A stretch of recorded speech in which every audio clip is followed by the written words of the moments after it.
Good morning students. मैं माधव हिंदी में मानसरोवर विद्या विहार से गामित अमी। तो आज हम स्टैंडर्ड 10 में यूनिट 4 जो है, यूनिट 4 का जो टाइटल है हमारा a wonderful creation. A wonderful creation का मतलब क्या होता है? अद्भुत रचना। क्रिएशन यानी सर्जन, रचना। ओके स्टूडेंट्स, तो यहाँ पे अ वंडरफुल क्रिएशन जो हमारा पाठ है तो उसमें माँ के बारे में बात की गई है। माँ शब्द जो है वो हमारे लिए बहुत महत्वपूर्ण शब्द है। आया समझ में? इसलिए माँ के बारे में, माँ का जो महत्व है तो हम उसे शब्द में वर्णन नहीं कर सकते हैं। इसलिए माँ के बारे में बहुत सारी कहावतें भी है, बहुत सारे गाने भी है, बहुत सारी कविताएं भी है। पता है ना आपको? माँ के बारे में गुजराती में भी कहावत है कि माँ विना सुनो गोड़ विना मोड़ो कंसार, माँ विना सुनो संसार। बराबर ने विद्यार्थी मित्रों? પછી एक माता 100 शिक्षकની गरज सारे છે। तो ये सारे जो है, ये जो कहावतें हैं, तो ये कहावतें सिर्फ ऐसे लिखने के लिए नहीं लिखी है, पर ये कहावतें जो है उसमें माता का महत्व बताया गया है। तो ऐसा ही एक पाठ है। देखो यहाँ पे एक पोएम दी गई है, मीठा मधु ने मीठा मेहुला रे लोर, जननी नी जोड़ सखी नहीं जड़े रे लोल। तो इसमें भी ये गुजराती पोएम है। गुजराती पोएम जो है तो उसमें भी माँ के महत्व के बारे में ही पूरा वर्णन किया गया है कि माता कैसी होती है। ऐसा ऐसा कहते हैं ना कि भगवान खुद स्वयं हमारे पास नहीं आ सकते, इसलिए भगवान ने माँ बाप की रचना की है। आया समझ में? ऐसा ही हमने सुना है, पर हम तो क्या करते हैं, पेरेंट्स को हर बार कुछ ना कुछ बोल देते हैं, क्या उदास कर देते, ऐसा कुछ करते हैं ना हम। उनकी बात नहीं सुनते, कुछ बोलते तो बुरा लग जाता है। आया समझ में? पर माँ बाप ही ऐसे व्यक्ति है जो हमारा भला सोचकर हमें कुछ भी कहे तो हमें बुरा नहीं मानना चाहिए। तो यहाँ पे माता क्या क्या कर सकती है इसके बारे में बताया गया है। तो चलो हम सबसे पहले अ वंडरफुल क्रिएशन, वंडरफुल यानी अद्भुत और क्रिएशन यानी रचना, तो उसके बारे में हम पहले थोड़ा शॉर्ट में उसकी स्टोरी देख लेते हैं। तो एक दिन का टाइम था, एक दिन का समय था। उस दिन भगवान जो थे वो बहुत व्यस्त थे, अपने काम में बहुत व्यस्त थे, और वो उनका 6ठा दिन था। 6 दिन हो गए थे उनको काम करते हुए, और वो बहुत ध्यान से अपना काम कर रहे थे। तो एक दिन देवदूत यानी क्या होगा? फरिश्ता, जो देवदूत, जो उसने क्या कहा, देवदूत वहाँ पे आ पहुँचा और देवदूत ने उनको कहा कि आप ये जो सर्जन कर रहे हैं, आप जो ये रचना कर रहे हो, तो आप इसमें इतना ध्यान क्यों दे रहे हो, इतने सावधानी से क्यों काम कर रहे हो? तो भगवान ने उससे कहा, तेरी बात ठीक है, तुझे ये पूरी बात जाननी है। तो देवदूत ये जानने के लिए बहुत वो क्या उत्सुक हो गया था कि उसे जानना था। तो उसने कहा, ये कौन सी बात के बारे में आप बात कर रहे हैं? तो उन्होंने कहा कि ये जो क्रिएशन में कर रहा हूँ, ये जो मूर्ति की रचना कर रहा हूँ, तो ये मूर्ति ऐसी है कि उसमें जो सारे भाग है उसके शरीर के जो सारे भाग है वो हिल चाल कर सके, ऐसे होने चाहिए। और फिर मैं उसे हम अदला बदली भी कर सके, ऐसे होने चाहिए। मैं उसमें एक गोद भी रखने वाला हूँ, पर वो गोद ऐसी होगी कि जब ये मूर्ति खड़ी हो जाएगी तो वो गोद अपने आप ही गायब हो जाएगी। फिर ये मूर्ति में मुझे एक ऐसा चुंबन भी रखना है जिसकी वजह से टूटे हुए पैर से टूटे हुए दिल तक का जो घाव है वो चुंबन के वजह से क्या हो जाए, अच्छा हो जाए। और फिर ये मूर्ति में मुझे हाथ की 6 जोड़ भी रखनी है, ताकि उसकी वजह से क्या कि घर में कुछ भी हो, जो भी हो, तो उसी में ही खाना बनाकर अपने परिवार को खिला सके। फिर भगवान ने कहा कि इसमें 3 जोड़ी आँख तो होनी ही चाहिए, आँखों की 3 जोड़ तो होनी ही चाहिए। तो देवदूत ने धीरे धीरे अपना सिर हिला दिया और फिर उसने कहा कि ये तो बहुत असंभव कार्य है। हाथ की 6 जोड़, वो भी एक मूर्ति में, ये तो बहुत असंभव कार्य है। फिर भगवान ने कहा कि नहीं, मुझे हाथ के बारे में कोई चिंता नहीं है, पर ये माता की जो मूर्ति की मैं रचना कर रहा हूँ, तो ये माता की मूर्ति में 3 जोड़ आंखें तो होनी ही चाहिए। फिर वे जो भगवान जो थे वो थोड़े क्या संकोच, उनको थोड़ा वो चिंतित लग रहे थे, वो थोड़े संकोच में पड़ गए थे कि अब मैं क्या करूं, वो सोचने लगे थे। फिर देवदूत ने कहा कि आप जो ये मूर्ति की रचना कर रहे हैं, तो ये मूर्ति की रचना जो है, तो आप एक माता की आदर्श मूर्ति की रचना कर रहे हैं ना, तो इसमें माँ को 3 जोड़ी आँख की क्या ज़रूरत है। तो ईश्वर ने उसे बताया कि 3 जोड़ी आँख की बात मैं इसलिए कर रहा हूँ क्योंकि एक जोड़ी जो आँख होगी, पहली जो आँख होगी, तो उसकी वजह से माता अपने बेटे को बंद दरवाजे के बाहर से भी देख सके, आर पार होकर देख सके। फिर दूसरी जोड़ जो होगी, तो वो माता अपने बच्चे को उसे कुछ भी बिना बोले उसे बता सके कि बेटा, मैं तुझे बहुत प्यार करती हूँ और तुझे मैं समझती हूँ। और तीसरी जो आँख बनाने वाले थे भगवान, वो तीसरी आँख की ज़रूरत किस लिए होगी कि माता अपने बच्चे के मन में जो छिपी बातें हैं वो समझ सके और वो जान सके। तो देवदूत ने फिर उनको रिक्वेस्ट की, उनको विनंती की कि भगवान आप कृपया करके सो जाओ, एक ही दिन में इतना काम मत करो। तो देवदूत ने क्या कहा, भगवान ने क्या कहा कि मुझे अभी सोना नहीं है, तुझे सोना है तो सो जा, मुझे मेरा काम अभी पूरा करने दे। ऐसा कहकर भगवान ने देवदूत को बता दिया। फिर देवदूत ने ईश्वर ने क्या कहा कि ये मूर्ति जो मैं रचना कर रहा हूँ, तो अभी ये मूर्ति में मैंने ज़्यादातर काम तो ख़त्म कर दिया है, पर अभी और एक काम बाकी है कि जब माता बीमार होती है तो वो अपने आप को कैसे संभाल सके, वो भी मुझे उसमें कुशलता रखनी है। फिर सिर्फ आधे किलो पत्ता गोभी में अपने परिवार के 6 लोगों को कैसे खिला सके, तो और फिर अपने आप पर काम की वजह से गुस्सा हुए बिना अपने बच्चे को नहाना, फिर उसके साथ खेलना, उसको पढ़ाना, उसे खिलाना, फिर उसे सुलाना, ये सब कैसे कर सके, वो भी मुझे उसमें कुशलता रखनी है।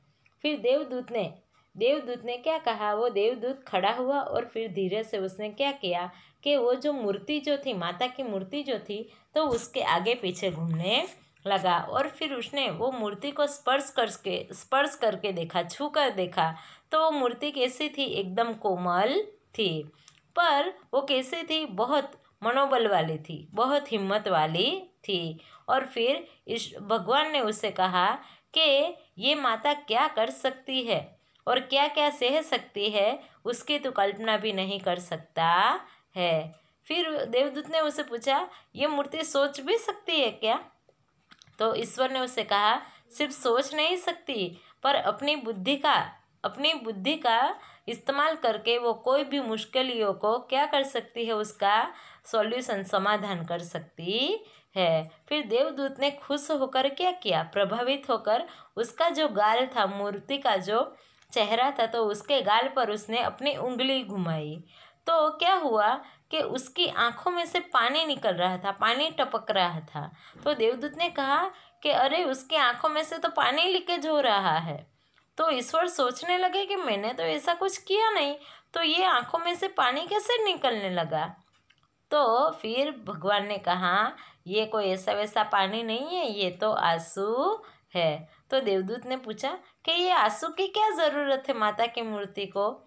तो फिर ईश्वर ने उसे समझाया कि ये कुछ अलग ही है, ये कुछ खास ही है, संभवित है कि ये शायद किसके हो सकते हैं, वेदना के, खुशी के, गर्व के, फिर उदासीनता के, या फिर अकेलेपन के भी हो सकते हैं। ये सब किसने बताया? ईश्वर ने बताया। तो फिर अंत में देवदूत ने कहा कि ये तो सचमुच बहुत अद्भुत सर्जन कर रहे हो। आया समझ में?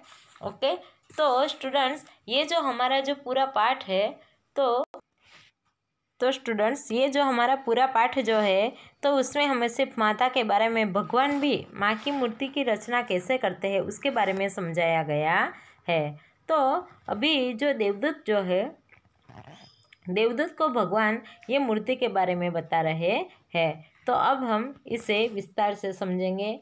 मैं वर्ड्स मीनिंग बोलती जाऊंगी, अगर आपको लिखना है तो नोटबुक में लिख लेना। चलो। The good lord was extremely busy that day. के इन दिनों में जो भगवान जो थे वो बहुत व्यस्त थे। एक्सट्रीमली का मतलब होगा बहुत ज़्यादा। एक्सट्रीमली का मतलब होगा बहुत ज़्यादा। एक्सट्रीमली ये रहा, एक्सट्रीमली जो शब्द है ना, देखो ये रहा एक्सट्रीमली का मतलब होगा बहुत ज़्यादा। बिजी का होगा व्यस्त। कि इन दिनों में भगवान बहुत ज़्यादा व्यस्त थे। He was in 6th day of over time. के वो क्या कर रहे थे कि वो जो ज़्यादातर काम कर रहे थे तो वो काम का उनका कौन सा दिन था? 6ठा दिन था। When he was working with full concentration यानी ध्यान से, एकाग्रता से। देखो कंसंट्रेशन का मतलब क्या होगा? ध्यान से, एकाग्रता से, मन लगाकर। An angel appeared. एंजल का मतलब होगा देवदूत। अपीयर्ड का मतलब होगा प्रकट होना। आया समझ में? ओके, तो ये जो कि when he was working with full concentration, कि जब वो पूरा मन लगाकर काम कर रहे थे, एन एंजल अपीयर्ड, कि वहाँ पे देवदूत प्रकट हुए। एंड कमेंटेड, के फिर क्या हुआ कि उसने कहा, you are taking so much care for creating this creature यानी प्राणी, कि आप ये प्राणी की रचना करने के लिए, क्रिएटिंग यानी रचना करना, क्रीचर यानी प्राणी, के आप इतना सारा ध्यान क्यों दे रहे हो? कि ये प्राणी की रचना करने में आप इतना ज़्यादा ध्यान क्यों दे रहे हो? वापस देखो। The good lord was extremely busy that day, कि इन दिनों में भगवान बहुत ज़्यादा व्यस्त थे। He was into his 6th day of overtime, कि वो अपने काम से भी ज़्यादा काम कर रहे थे। उनका ये कौन सा दिन था? 6ठा दिन था। When he was working with full concentration, कि जब वो पूरा मन लगाकर काम कर रहे थे, एन एंजल अपीयर्ड, कि देवदूत वहाँ पे प्रकट हुआ। एंड कमेंटेड, और फिर उसने कहा, you are taking so much care for, care यानी देखभाल, ध्यान से, संभल कर, कि you are taking so much care for creating this creature, कि आप ये प्राणी की रचना करने में क्यों इतना देखभाल कर रहे हो? क्यों इतने संभाल कर उसकी रचना कर रहे हो? That's true said the Lord, तो भगवान ने उसकी बात सुनकर कहा, ये तेरी बात सही है। Do you want to know the details, क्या तुझे उसके बारे में जानना है? What are they? The angel was curious यानी उत्सुक हो जाना, आतुर हो जाना, कुछ जानने के लिए एकदम उत्सुक हो जाना, आतुर। ओके, तो एंजल ने कहा, भगवान ने देवदूत से कहा कि क्या तुम उसके बारे में जानने के लिए उत्सुक हो और तुझे कुछ जानना है? तो देवदूत उत्सुक हो गया, बहुत ज़्यादा जागरूक हो गया कि व्हाट आर दे, कि क्यों, ये इसके बारे में क्या जानना है? ये मूर्ति ऐसी तो कैसी? तो क्या हुआ कि यहाँ पे जो थे, you are taking so much care for creating this creature, के आप बहुत संभल कर ये प्राणी की रचना कर रहे हो। That's true said the lord, भगवान ने कहा, ये तेरी सही बात है। Do you want to know the details, क्या तुम इसके बारे में और कुछ जानना चाहते हो? What are they? The angel was curious यानी उत्सुक होना। क्यूरियस यानी क्या होगा? देखो, क्यूरियस यानी क्या होगा? उत्सुक होना। कि जब भगवान ने उससे पूछा कि क्या तुम और कुछ जानना चाहते हो इसके बारे में, तो देवदूत जो था वो उत्सुक हो गया और उसने पूछा कि वह क्या है। तो भगवान ने उसे बताना स्टार्ट किया। All her part should be movable and replaceable too, कि ये जो मूर्ति है तो उसके हर एक भाग ऐसे होने चाहिए जो मूवेबल, हिलचाल भी कर सके और हम उसे बदल भी सके। She has a lap that disappears when she stands up. चलो अभी यहाँ पे देखो, लैप, लैप यानी क्या होगा, गोद। आप छोटे छोटे थे तब मम्मी की गोद में बैठते थे ना, हाँ। फिर डिसअपियर, डिसअपियर यानी अदृश्य हो जाना। आया समझ में? हमने यहाँ पे आगे अपियर, अपियर देखा था ना। अपियर का क्या होगा, प्रकट होना, और डिसअपियर का होगा अदृश्य होना। के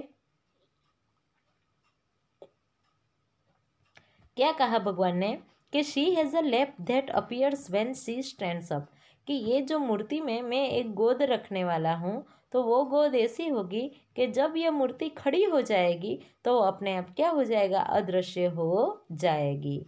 आई have to endow her with a kiss that can cure everything, के मुझे उसमें क्या रखना है, किस, किस यानी चुंबन, कि मुझे उसमें एक चुंबन भी रखना है। आया समझ में? Okay.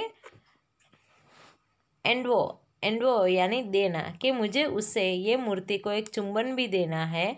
That can cure everything, cure यानी अच्छा करना, कि जो सब कुछ अच्छा कर सके। कहाँ से कहाँ तक, from a broken leg to a broken heart, के टूटे हुए पेड़ से टूटे हुए दिल तक,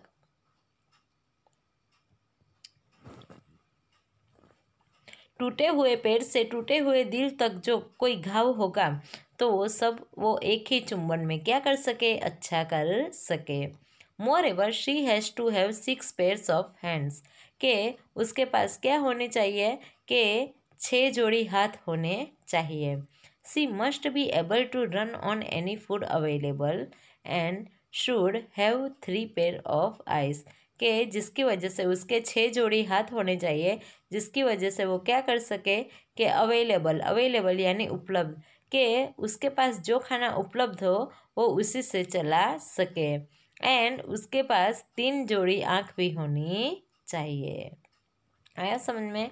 चलो यहाँ पे फिर से ध्यान दे दो कि जो भगवान जो थे इन दोनों में बहुत ज़्यादा व्यस्त थे और वो ज़्यादा अपने काम से भी ज़्यादा काम कर रहे थे। उसका ये 6ठा दिन था। जब वो बहुत ध्यान लगाकर, मन लगाकर काम कर रहे थे तब देवदूत वहाँ पर प्रकट होता है और कहता है कि आप क्यों ये मूर्ति की रचना करने में एकदम ध्यान रख रहे हो। तो भगवान ने कहा, ये तेरी सच्ची बात है, क्या तू उसके बारे में और ज़्यादा बातें जानना चाहते हो। तो देवदूत जो था वो क्यूरियस, क्यूरियस यानी क्या होना, उत्सुक, वो उत्सुक हो गया और उसने पूछा वो बातें कौन सी है। तो उन्होंने क्या कहा, all her parts should be movable and replaceable too, कि उसके जो भाग हो गए, उसके जो ये जो मूर्ति है उसके जो सारे भाग हो गए वो कैसे हो गए, मूवेबल, मूवेबल यानी हिल सके, और रिप्लेसेबल हम बदली कर सके, ऐसे हो गए। She has a lap that disappears when she stands up, कि मैं उसे एक गोद भी दूंगा पर वो गोद कैसे होगी, कि जब वो खड़ी हो जाएगी तो अपने आप अदृश्य हो जाएगी। I have to endow, endow यानी देना, endow her with a kiss that can cure everything, from a broken leg to a broken heart, कि मुझे उसे एक चुंबन भी देना है जो टूटे हुए पैर से टूटे हुए दिल तक की जो तकलीफ है उसे क्या कर सके, सही कर सके। Moreover she has to have 6 pairs of hand, और आगे देखे तो उसके पास क्या होनी चाहिए, कि उसके उपरांत भी, मोर एवर यानी उसके उपरांत भी उसके पास 6 जोड़ी हाथ होने चाहिए। क्यों 6 जोड़ी हाथ होने चाहिए,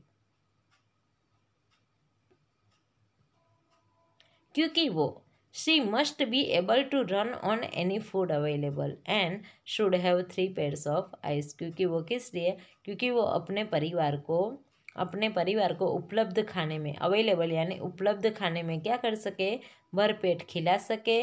और उसके पास क्या होनी चाहिए, 3 जोड़ी आंखें भी होनी चाहिए। आया समझ में? ओके।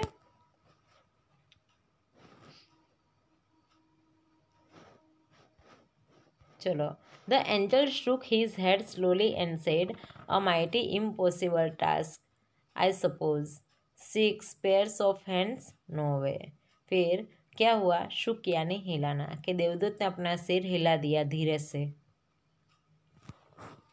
फिर उसने कहा कि भगवान, ये तो बहुत असंभव कार्य है। टास्क यानी कार्य। आई सपोज, मुझे ऐसा लग रहा है कि ये बहुत इम्पॉसिबल, असंभव कार्य है। 6 पेयर्स ऑफ हैंड्स, नो वे। 6 जोड़ी हाथ, ये तो संभव ही नहीं है। नो वे यानी असंभव। चलो, जब भगवान ने उसे कहा 6 जोड़ी हाथ रखने हैं, 3 जोड़ी आंखें रखनी हैं, तो देवदूत सोच में पड़ गया कि ये मूर्ति है तो उसमें 6 जोड़ी हाथ और 3 जोड़ी आंखों की क्या ज़रूरत है।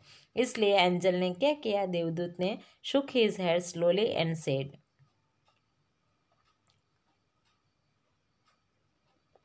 क्या हुआ, देवदूत ने धीरे से अपना सिर हिला दिया और कहा, अ mighty impossible task, I suppose. Impossible यानी असंभव, टास्क यानी कार्य, कि मुझे, आई सपोज, मुझे ऐसा लग रहा है कि ये कैसा कार्य है, असंभव कार्य है। 6 पेयर्स ऑफ हैंड्स, 6 जोड़ी हाथ, नो वे, ये तो संभव ही नहीं है। No, this hands are not a problem for me. चलो, फिर भगवान ने कहा कि नहीं, ये 6 जोड़ी हाथ जो है वो मेरे लिए समस्या नहीं है। It is the 3 pairs of eyes that the mother have to have. कि पर ये जो मैं 3 जोड़ी आँखों की बात कर रहा हूँ, तो ये 3 जोड़ी आँखें भगवान, अरे माता के पास होनी ही चाहिए। Lord look puzzled. भगवान जो थे वो थोड़े सोच में पड़ गए थे। आया समझ में? यहाँ तक आया समझ में? चलो। Oh, so you are creating a standard model of a mother. Standard यानी आदर्श। ओ, इसका मतलब ये हुआ कि आप माता की आदर्श मूर्ति की रचना कर रहे हो। But 3 pairs of eyes. चलो, माता की मूर्ति की रचना कर रहे हो, पर 3 जोड़ी आँख, व्हाट फॉर, किस लिए? The angel got interested. Angel को ज़्यादा उसमें रस होने लगा था कि माता की रचना कर रहे हो, माता की मूर्ति की रचना कर रहे हो, तो उसमें 3 जोड़ी आँखों क्या क्या कम है। आया समझ में? चलो, अभी यहाँ तक हम क्या करते हैं, स्टॉप करते हैं। फिर जो जो मैंने अभी पढ़ा है आपको, वो आपको क्या करना है, एक बार जो मीनिंग भी लिखवा है वो मीनिंग भी आपको याद कर लेने हैं और ठीक से इसका अनुवाद भी याद कर लेना है। फिर आगे जो आधा लेसन बाकी है वो हम अगले लेक्चर में फिनिश करेंगे। ओके स्टूडेंट्स, चलो मिलते हैं अगले लेक्चर में।